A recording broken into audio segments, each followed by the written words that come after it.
जय सुहेलदेव। पीछे वाले लोग ना बोल पाओ, कहा जय बोलत नहीं पाया। दोनों हाथ उठाइए मुट्ठी बांध के, दोनों हाथ उठाइए मुट्ठी बांधिए जोर से और बोलिए जय सुहेलदेव, जय शिवाजी, जय सुहेलदेव, भारत माता की। कुछ ऊर्जा आई कि ना आई? बहुत। काफी देर से चर्चा हो रही और हम लोग 1300 किलोमीटर दूर पर बैठे और पार्टी ने फैसला किया था 2 दिवसीय राष्ट्रीय अधिवेशन का, और यहां सभी नेता पूरी जिम्मेदारी के साथ, पूरे ईमानदारी के साथ अपने अपने विचार रखे। बहुत सारे लोगों के विचार हम लोगों ने अपने अंदर समाहित करने की कोशिश किया। इस अधिवेशन से हम लोग जो निकाल करके अब लेके जाएंगे, हम लोग 21 साल, कुछ लोग 5 साल सीखे, कुछ लोग 10 साल सीखे, कुछ लोग 20 साल सीखे, कुछ लोग 21 साल सीखे। जिन लोगों ने जितनी साल तक सीखा और आज की इस अधिवेशन से जो निकल करके सामने आया,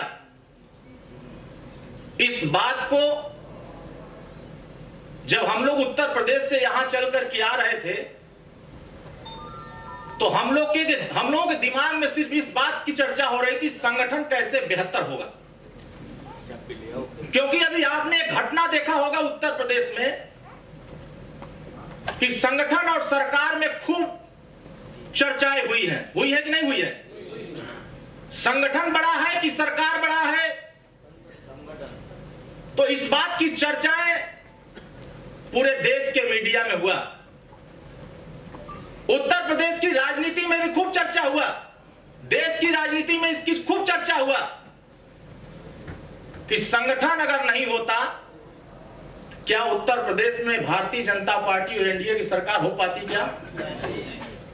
अगर संगठन नहीं होता तो जो महाराष्ट्र की धरती पर सरकार है, क्या वो सरकार बन पाता क्या? कुल मिला जुला करके इस पूरे भारतवर्ष में जितनी भी सरकारें बनी जनता द्वारा, वो संगठन के दम पर बनी। इसी संगठन को मजबूत करने के लिए जब हम सभी लोग मिलकर के सदस्यता अभियान को गति दिया और हम सभी लोगों ने सक्रिय सदस्य बनने के लिए 100 सदस्य बनाने का फैसला किया, बहुत सारे लोग सक्रिय सदस्य बने और लोगों को बनाया। जिन लोगों ने 100 सदस्य बना करके हम लोगों तक पहुंचाया, पार्टी कार्यालय तक पहुंचाया, पार्टी ने तो यही निर्देश दिया था कि सभी जातियों को समाहित करके सक्रिय सदस्य बनाया जाएगा। जब सभी जातियों को समाहित करके हमने 100 सदस्य बना के सक्रिय सदस्य हो गए, उसी 100 में से आप 10 ऐसे नेता को चुनाव कर लीजिए जो सभी जातियों से समाहित हो और उन्हीं को नेता बना दीजिए। मुझे लगता है संगठन बेहतर होने से कोई रोक नहीं पाएगा। और इसी बात की चर्चा जब हम लोग जिले में जाते थे, सम्मेलन करते थे, कार्यकर्ताओं के साथ बैठक करते थे, हमने 100 सदस्य तो बना लिया, लेकिन कभी उन 100 सदस्यों की बैठक करने की हिम्मत हम लोगों ने कोशिश किया? अगर हम 100 सदस्यों के बीच में जाकर के जिन लोगों ने बनाया है, अगर उनका सर्वेक्षण कर लिया जाए, परीक्षण कर लिया जाए, तो 100% अगर नहीं मिलेंगे तो 70%, 60% भी अगर उन 100 में से हमारे साथ आ गए तो बताइए संगठन मजबूत हुआ कि नहीं हुआ? इस बात की चर्चा, इस बात का दिमाग में रखना कि जिनको मैं सदस्य बना रहा हूं वो पढ़े लिखे हैं कि नहीं, जिनको मैं पदाधिकारी बना रहा हूं वो पढ़े लिखे हैं कि नहीं? जिनको पदाधिकारी बना दिया गया, अगर वो किसी दूसरे को नहीं समझा पा रहे तो उनका पदाधिकारी बनना सही है कि गड़बड़? आज यहां जितने लोग बैठे हैं सभी लोग तो पदाधिकारी बन के बैठे हैं, सभी लोग पदाधिकारी बन के बैठे हैं तो विचारधारा समझ के बैठे हैं ना। 21 साल के संघर्ष में जो विचारधारा लेके चला गया, बहुत सारे लोग इस बीच में बैठे हैं जिन लोगों के दिमाग में आज भी वह विचारधारा चल रही। मैं याद दिलाना चाहता हूं, यहां हमारे वरिष्ठ नेतागण बैठे, माननीय नेताजी भी बैठे, जब पार्टी की स्थापना लेकर के चले थे तो जिस एजेंडे को अपने पार्टी के उद्देश्यों में रखा था, जिस विचारधारा को पार्टी के लाइन में रखा था, 21 साल के संघर्षों के बाद जिस विचारधारा को हम लोग लेके चले थे वह विचारधारा पूरी होती दिखाई दे रही थी, लेकिन हम लोग अपने लोगों को समझा नहीं पा रहे थे। विचारधारा चली थी, सर्वेक्षण के बाद आर्थिक आधार पर आरक्षण दिया जाएगा। क्यों, ये तो बात चल रही थी ना। सर्वेक्षण के बाद आर्थिक आधार पर आरक्षण की बात, हर जाति में गरीब है, हर समाज में गरीब है। अगर जाति प्रमाण पत्र जाति के नाम पर जाता है तो पार्टी ने भी फैसला किया था जाति प्रमाण पत्र गरीबी के नाम पर बननी चाहिए, ताकि समाज में हर वर्ग के लोग गरीब हैं, हर गरीब के व्यक्ति को आरक्षण की व्यवस्था मिलनी चाहिए। एक विषय तो ये हमारा चला।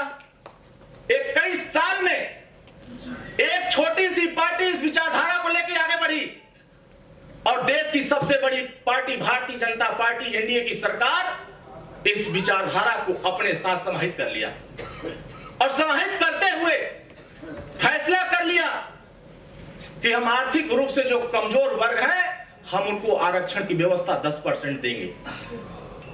अगर इस विचारधारा को हमने उठाया, मजबूती से हमने प्रचारित किया, धरना प्रदर्शन किया, रैली किया, जनसभा किया और जनमानस में एक मैसेज पैदा किया, उस मैसेज के आधार पर देश की सरकार बनने के बाद उसको इंप्लीमेंट में लाया गया, उसको जमीन पर उतारने की कोशिश किया गया।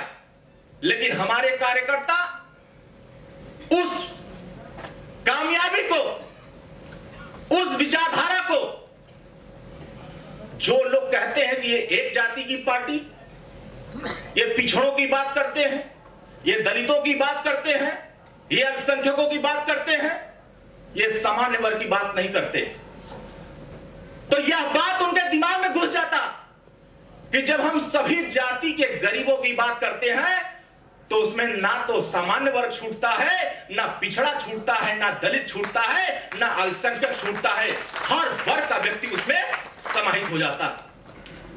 आपने देखा होगा एक मुद्दा तो यह खत्म हुआ, माननीय नेताजी ने बहुत सारी रैलियां किया महिलाओं को लेकर के, बड़े बड़े सम्मेलन हुए, देश का कोई नेता इन मुद्दों को छूने की कोशिश नहीं कर पाता। लेकिन देश की राजनीति में एक छोटी सी पार्टी देश के आधी आबादी के ऊपर चर्चा किया और आधी आबादी पर चर्चा करते हुए 50% रिजर्वेशन की बात किया कि महिलाओं को भी 50% आरक्षण मिलना चाहिए। लेकिन छोटी सी पार्टी ने जब आवाज उठाया, देश की सबसे बड़ी पार्टी 21 साल के संघर्षों में उसको भी अपने साथ जोड़ दिया। सरकार उनकी बनी, विचारधारा किसका पूरा हुआ?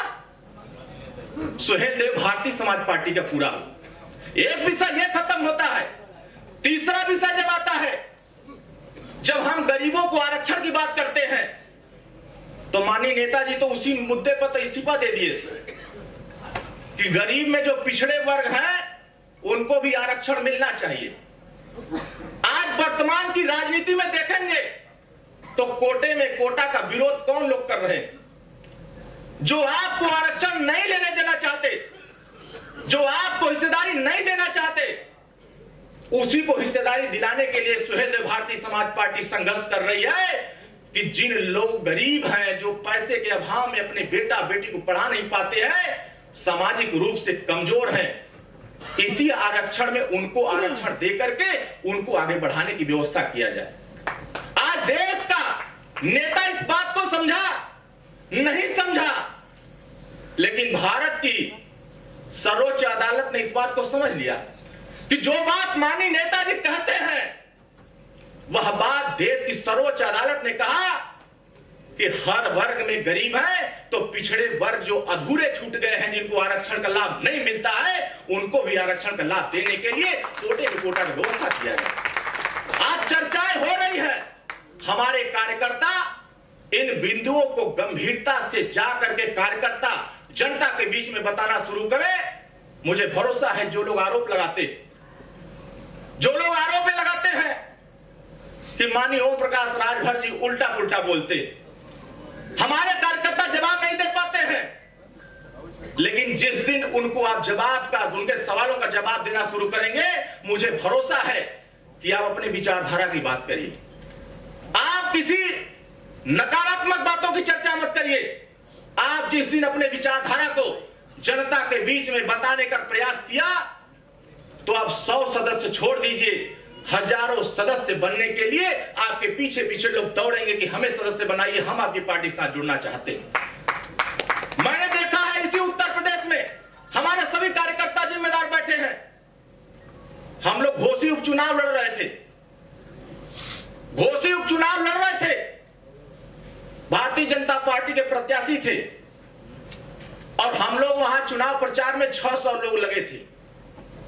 आज जो लोग नेता बने हुए हैं, चाहे वो पिछड़ा वर्ग मोर्चा के हो, दलित वर्ग मोर्चा के हो, अल्पसंख्यक मोर्चा के हो, किसान मोर्चा के हो, युवा मोर्चा के हो, महिला मंच के हो, अगर ये सभी विंगों के नेता अपने अपने समाज को खाली जोड़ने का काम करें, तो अलग अगर बैठक होगी तो महिला मंच की अलग जब बैठक होगी, किसान मंच की अलग बैठक होगी, युवा मंच की अलग बैठक होगी, महिला मंच की अलग बैठक होगी, तो सबके नजारे जब अलग दिखाई देंगे, तो सुहेल देव भारतीय समाज पार्टी का कारवां 10 गुना आपको बड़ी दिखाई देगी। तब आपको कमजोरी कहीं से नजर नहीं आएगी। आज पूरे देश में महाराष्ट्र की धरती पर हम लोग बैठे हैं, चर्चा बहुत देश तक हो रही, और ये सुहेल देव भारतीय समाज पार्टी यहां से जाने के बाद हर एक कार्यकर्ता, अभी चुनाव चिन्ह बदल गया हम लोगों का, विरोधी भी तो सतर्क है इस बात से। चुनाव चिन्ह बदल गया इस नाते कि विरोधी कह रहा है कि हम इसको छीन लेंगे, इनका छीन लिया गया, लूट लिया गया, हार के डर से छोड़ दिए, प्रचार हो रहा है। यहां बैठा हुआ हर एक व्यक्ति जो सुहेल देव भारतीय समाज पार्टी का सच्चा समर्पित कार्यकर्ता है, अपने अपने सोशल मीडिया पर जैसे आप प्रोफाइल पिक्चर पर अपना फोटो लगाते हैं, उसी तरीके से अपने फोटो के साथ चाबी निशान का भी फोटो लगा करके अपने पोस्टर पर लगा दीजिए, अपने प्रोफाइल पर लगा देंगे, तो 2000 भी सदस्य आपके प्रोफाइल पर जुड़े होंगे, तो 2000 सदस्य को भी पता चल जाएगा कि चुनाव चिन्ह चाबी अब सुहेल देव भारतीय समाज पार्टी का हो गया। ये तो विरोधी भी प्रचार करते हैं, यह विषय नहीं है, लेकिन जो घोसी उपचुनाव में हमने विषय देखा था, वह विषय बहुत गंभीर है। राजभर समाज की जहां आबादी होती है, वहां तो हमारे नेता तुरंत 10 आदमी दे देते हैं, लेकिन दूसरे बिरादरी का 10 आदमी जब चर्चा करना होता है, तो कहते हैं हम राजभर के अलावा दूसरे को नहीं ले पाए। जब आपको विधायक बनाना है, सांसद बनाना है, तो मान्यवर कांसी राम जी ने एक आंदोलन चलाया था, एक विचारधारा, एक वोट और एक नोट का। आपसे एक वोट चाहिए और एक नोट चाहिए। उसी तरीके से अगर आप एक वोट का इंतजाम अपने अपने बूथों पर अपने अपने दूसरी जाति से करने का प्रयास किया, तो 10 रुपया लेकर के उनको अपनी सुरक्षा देने का जिम्मेदारी निर्वहन करने के लिए, उनके साथ एक समन्वय बना करके उनकी समस्याओं के निदान के लिए अगर आपने उनके साथ जोड़ करके प्रयास करने का कोशिश किया, तो मुझे लगता है कि जो एक वोट और एक नोट की बात थी, वह सुहेल देव भारतीय समाज पार्टी का हर एक कार्यकर्ता एक वोट और एक सदस्य एक सदस्य और उससे 10 रुपया जो ले रहे हैं, उनके थाने, तहसील, ब्लॉक, कचहरी, हर जगहों पर उनकी सुरक्षा देने की जिम्मेदारी को गंभीरता से उनके साथ खड़ा कर देंगे, तो जो समाज आपसे जुड़ रहा है उसको भी भरोसा हो जाएगा कि सुहेल देव भारतीय समाज पार्टी ने 10 रुपए में सम्मान देने की बात किया, 10 रुपए में सुरक्षा देने की बात किया, तो हमारे कार्यकर्ता उसको दे रहे हैं। बहुत सारे ऐसे जिले हैं जहां के कार्यकर्ता थाने पर बात नहीं कर पाते। बहुत सारे ऐसे बड़े नेता हैं, जिले के हैं, प्रदेश के हैं, मंडल के हैं, जब थाने पर फोन करना होता है तो हम लोगों से दबाव बनाते हैं कि फोन कर दीजिए तब हम बात करेंगे। आपको छोटी समस्याएं, गांव की समस्या अगर थाने, तहसील, ब्लॉक मुख्यालय पर अगर करनी हो तो खाली पीला गमछा सुहेल देव भारतीय समाज पार्टी अपने पद का नाम बता देंगे, अपने आप अधिकारी आपकी बात को गंभीरता सुनेगा, उसको भी समझ में आएगा कि ओम प्रकाश राजभर और सुहेल देव भारतीय समाज पार्टी कार्यकर्ता ये सही बात करने के लिए आया। इसलिए समय बहुत कम है, समय बहुत कम है। हमारे संचालक महोदय जी भी कह रहे हैं कि सभी लोगों को भी जाना है और आगामी कार्यक्रम भी तय हो गए हैं। हमारा लक्ष्य सब इतना है कि जो भी कार्यकर्ता यहां से गांव तक जाए, जो सदस्यता अभियान चलाने का फैसला हुआ है, हमारा भी कार्यक्रम लगवाइए। आप गांव में, जिले में, किसी भी गांव में लगवाना हो तो राजभर बिरादरी के गांव छोड़ करके किसी दूसरे बिरादरी के बीच में लगाइए, वहां भी राजभर को चढ़ा दीजिए, मुझे कोई आपत्ति नहीं। अगर आप सभी लोग दूसरे जाति के दरवाजे पर खाली हमको खड़ा कर देंगे और हमारे संगठन के जो जिम्मेदार नेता हैं वो खड़े हो जाए, तो जिसके दरवाजे पर आप मीटिंग करते हैं उसका भी हौसला बढ़ेगा, उसके पड़ोसी लोग और उसके आसपास के लोग भी कहेंगे कि लगता है ये जिस पार्टी से जुड़ा हुआ है इसका नेता इससे सीधे जुड़ा हुआ। भले वो हमको नहीं जानता है, लेकिन जब उसके दरवाजे पर खड़े होते हैं और एक गिलास पानी उसकी मीटिंग में हम लोग जब पीते हैं, उसको भी अच्छा लगता है और हमारे कार्यकर्ताओं को भी अच्छा लगता है कि हम दूसरे दरवाजे पर मीटिंग कर रहे हैं। इसलिए आपका संगठन, आपकी चाबी तभी आपके हाथ में आएगी। सत्ता की चाबी अभी पूर्ण रूप से आपके हाथ में नहीं है। एक मंत्री बन जाना, एक विधायक सांसद बना देना, यह विषय नहीं होता है कि आपके हाथ में पूरी चाबी आ गई। जब तक मुख्यमंत्री वाली चाबी आपके हाथ में नहीं आ जाए, तब तक इस बात को गांठ करके यहां से जाइएगा कि मुख्यमंत्री की चाबी बाबा साहब ने एक वोट के अधिकार पर दिया। उसी एक वोट को सजोने का काम करेंगे हर जाति में, तो मुझे लगता है कि आने वाले चुनाव में एक वोट से इसी चाबी को हम इतना तगड़ा से पकड़ लेंगे कि देश और प्रदेश की राजनीति में इस चाबी की पहचान आने वाले समय में इसी महाराष्ट्र की धरती पर दिखाई देगा।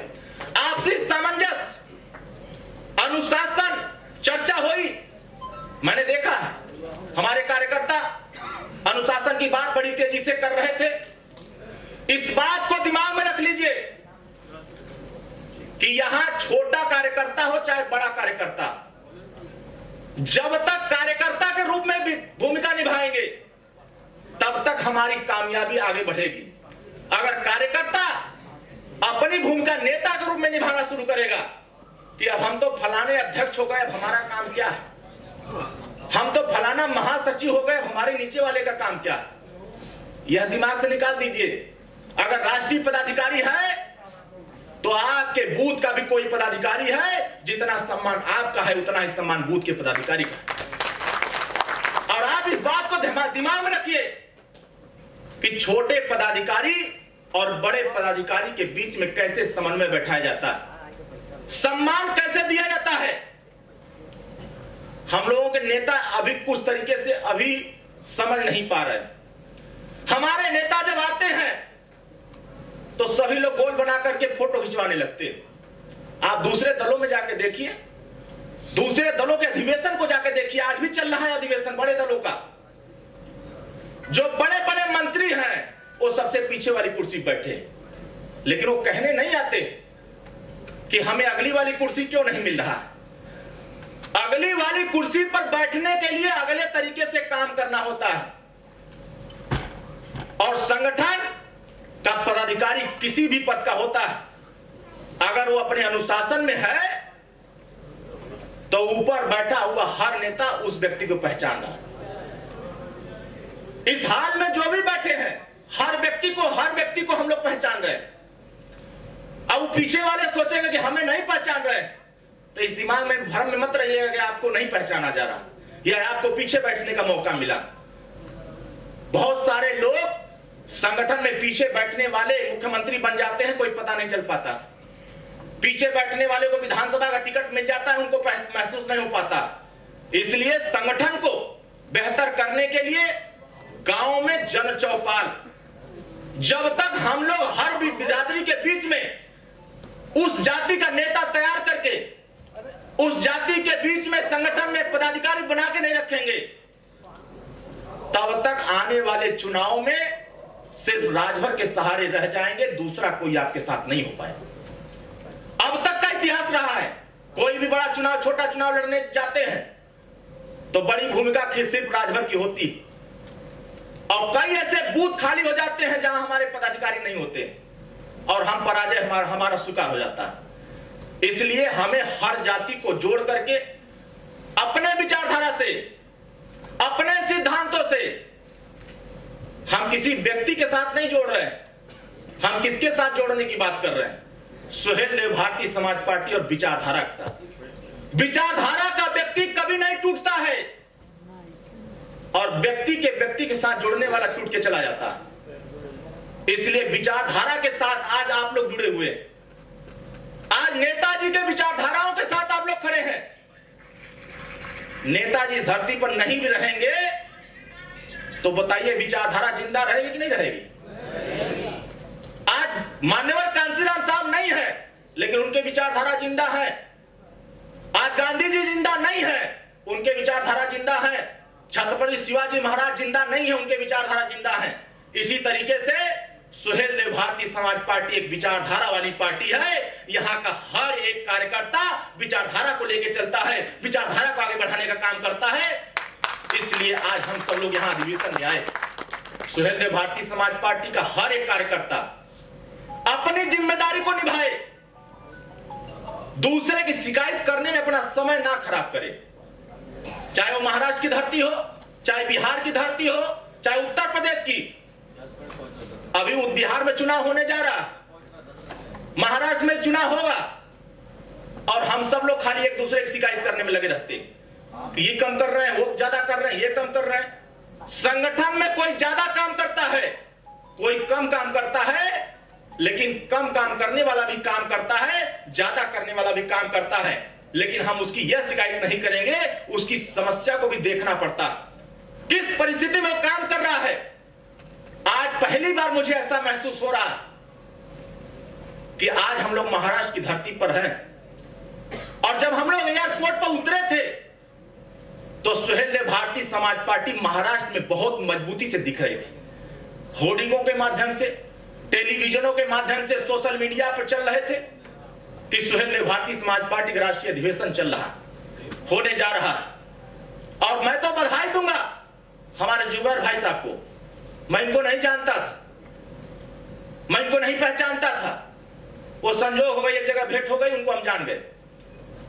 लेकिन इन्होंने जो मेहनत किया है, जो त्याग किया है, समर्पण दिखाया है सुहेल देव भारतीय समाज पार्टी के लिए, वह समर्पण हर एक कार्यकर्ता के बीच में होना चाहिए, हर एक कार्यकर्ता को होना चाहिए। कि आज यहां आपके बीच में इस महाराष्ट्र की धरती पर जितने भी होर्डिंग लगी है, जितने प्रचार के तंत्र लगे, लाखों लोगों ने सुहेल देव भारतीय समाज पार्टी को देखा। बोलिए देखा कि नहीं देखा? देखा। लेकिन हम पहले भी आते थे। अब आपके साथ बहुत सारे लोग जुड़ने को आतुर होंगे, लेकिन हमारे महाराष्ट्र के लोग, बिहार के लोग, उत्तर प्रदेश के लोग, हर व्यक्ति को जोड़ने का प्रयास करिए। विरोधी क्या करता है क्या नहीं करता उस पर ज्यादा फोकस मत करिए। आप अपने विजन पर फोकस करिए, अपने सिद्धांत पर फोकस करिए, अपने विचारधारा को फोकस करिए और उसी विचारधारा और सिद्धांत को आगे बढ़ाने के लिए हमेशा सोचने का काम करिए। मैं तो अपने आप को यह बात सोचता हूं कि मुझे राष्ट्रीय प्रवक्ता क्यों बना दिया गया। 2017 में माननीय नेताजी जीत के आए थे, मुझे क्या पता था कि चैनल पर क्या होता। मुझे चैनल पर किसी ने भेजा नहीं था, किसी ने कहा नहीं था कि चैनल पर जाके बैठिए और पार्टी का विचार रखिए। मुझे लगा कि ये एक ऐसा प्लेटफॉर्म है जहां सुहेलदेव भारतीय समाज पार्टी की बात को रखने से पूरे उत्तर प्रदेश ने पूरे देश तक पहुंचेगा। हमें यह भी नहीं बताया जाता था कि आपको वहां जाके बोलना क्या है।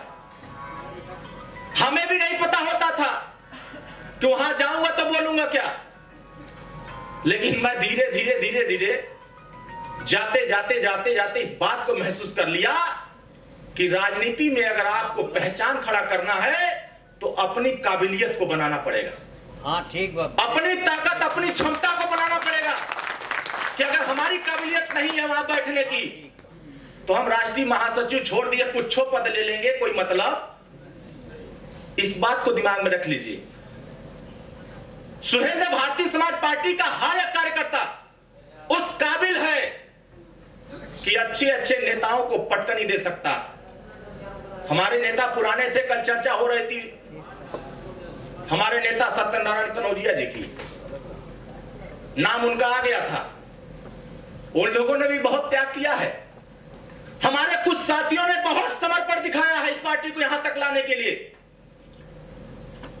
और उसी त्याग और समर्पण और बलिदान एक एक ईंट रखने का नतीजा कि जो जिले में हम लोग बैठ नहीं पाते थे आज आर्थिक राजधानी में हम बैठ रहे हैं। उसी समर्पण का देन है कि इस राजधानी में बैठ करके हम सुहेलदेव भारतीय समाज पार्टी की चर्चा कर रहे हैं। बहुत सारे ऐसे कार्यकर्ता हैं जो जीवन में सपना नहीं देखे होंगे कि जहाजी में बैठ के हम बंबई आ जाएंगे, सपना नहीं सोचे होंगे। ये सुहेलदेव भारतीय समाज पार्टी की देन है। आज पदाधिकारी आप हैं तो किसकी वजह से पदाधिकारी बने? सुहेलदेव भारतीय समाज इसीलिए वजह से बने हैं। अगर सुहेलदेव भारतीय समाज पार्टी नहीं होता तो क्या आप पदाधिकारी हो पाते? आज हम लोग पदाधिकारी जो बने हैं अपनी पदाधिकारी के पद को, सम्मान को, पद को समझें कि जिस पद को मैं ग्रहण किया हूं वो पद मुझे कैसे मिला, उस पद को हमको आगे कैसे बढ़ाना है कि दूसरा भी उस पद तक पहुंचे। कोई ब्लॉक से संघर्ष करके यहां तक आया, कोई न्याय पंचायत से संघर्ष करके यहां तक आया, कोई बूथ से संघर्ष करके यहां तक आया। आप हमको 2009 का घटना याद है जब पूरे YouTube चैनल पर सुहेलदेव भारतीय समाज पार्टी का एक भी वीडियो नहीं होता। सर्च करना थे, पूरा सर्च इंजन गूगल का खाना लेते। 2009 से पहले एक भी वीडियो सोशल मीडिया पर सुहेलदेव भारतीय समाज पार्टी के नहीं था। हमने संकल्प लिया कि हमारे पतिराम चाचा बैठे, ये हमसे बराबर, हम इनसे राय लेते रहते। हमने कहा कि हम लोग जितने कार्यक्रम होते हैं, इतने बड़े बड़े कार्यक्रम होते हैं, उन कार्यक्रमों का प्रचार प्रसार नहीं हो पाता है क्या? कहीं सीडी बन जाता है, हम लोग गांव में दिखा देते हैं। आप गांव में 50 लोगों को बैठा के दिखाएंगे, लेकिन YouTube पर जब हम डाल देते हैं तो पूरा हिंदुस्तान उसको देख लेता है। मैंने वहीं से सोचा कि जितने भी पार्टी के कार्यक्रम हुए हैं सारे कार्यक्रमों को हमको YouTube पर डाल देना। और मैं 18 घंटा, 20 घंटा, 22 घंटा, उसमें वाईफाई का जमाना नहीं था, मोबाइल में वाईफाई का जमाना नहीं था, आपको उतने सुपर फास्ट इंटरनेट नहीं थे। मोबाइल में जो रिचार्ज करते हैं कूपन से, उसमें वाउचर होता था, टॉपअप, अनलिमिटेड टॉपअप नहीं था। 4 GB, 5 GB, 10 GB, 1 GB थे। फलाने विधानसभा अध्यक्ष बना दिए गए और जिन्होंने बनाया उनको बधाई दे रहे थे। उनको बधाई ऐसे दे रहे थे जैसे लग रहा था कि वो उनको कुछ और कह रहे हैं। सोशल मीडिया का प्रयोग आप लोग अपने तरीके से इस बात को ध्यान में रखते हुए करिए कि जो मैं लिख रहा हूं उसका परिणाम दूर तक क्या जा रहा है। संगठन में आपकी गतिविधि, सुहेलदेव भारतीय समाज पार्टी के नेताओं की गतिविधि, विरोधी बहुत तेजी से निगाह लगाए रहते हैं। इसलिए आप लोग कोई भी पोस्ट यहां से जाता है तो उसको शेयर करिए, अपने वाल पर उसको लगाइए, ताकि इस बात का प्रचार प्रसार बहुत तेजी से हो सके। आज प्रचार प्रसार आप YouTube पर डालेंगे तो हजारों वीडियो आ जाते हैं, फेसबुक पर डालेंगे हजारों आपके फॉलोअर आ जाते हैं। आज वह समर्पण, संघर्ष और त्याग का ही देन है कि आज पूरे हिंदुस्तान ही नहीं, जब हम लोग अपना डेटा निकालते हैं तो दुनिया के कोने कोने में बैठा हुआ कितने % लोग, कितने वर्ग के लोग देख रहे हैं, तब हमें महसूस होता है कि 21 साल जो हम लोगों ने काम किया है उसका परिणाम यह दिख रहा है। आपके संघर्षों का परिणाम आपको खुद परीक्षण करना होगा कि आपके अंदर कमी क्या रह जा रही, उसी कमी को खाली दूर करना। इसलिए बहुत ज्यादा समय हो गया है और हम लोगों को, आप लोगों को भी जाना है। मैं आप लोगों से एक बात कह के विदा लूंगा। संगठन सरकार बनाता है, हमें सरकार बनाना, क्या करना है? सरकार बनाना। आज इस महफिल में जो कुर्सियां खाली,